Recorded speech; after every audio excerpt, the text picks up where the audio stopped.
Building permits? Who gives a crap? Well, if you're about to buy a home, you should care. I'm Murray from Royal LePage Prime Real Estate. Let's unpack how this could impact you when you purchase your next home. What you may not know is that a building permit stays with the property, not the person who pulled it. So when you purchase a property, if they didn't pull a permit, they have an open permit or a closed permit, that stays with that property forever.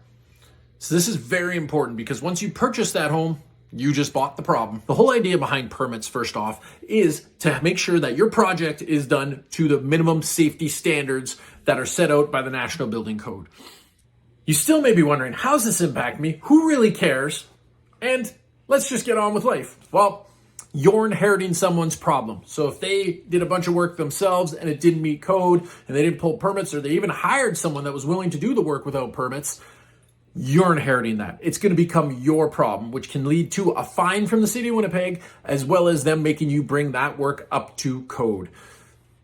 Side quest, had this happen to a client when I was back in my renovation days. She hired us in to finish her basement, just the rec room area. So we went ahead and did that. We pulled our permits. We brought in the inspector. The inspector failed us because there was a bathroom and a bedroom down there that were not permitted. We had to then go and bring in people to scope the plumbing drains in the floor, check all the electrical, check anything that work was done to those people. In the end, most of it wasn't done to code, and we had to bring it up to code, and it cost that client a lot of money, stress, and just delayed everything for her. Luckily enough, she had title insurance, so that protected her in this case, and that's a topic for another day. So you may wonder, how's the city ever going to find out? Well, they always figure it out somehow, whether you bring them in for something else and they kind of nose around and like, oh, hey, this wasn't permitted. Or I've seen them use Google Earth and check people's backyards to see if they had decks before. Yep, they will figure out a way to do it.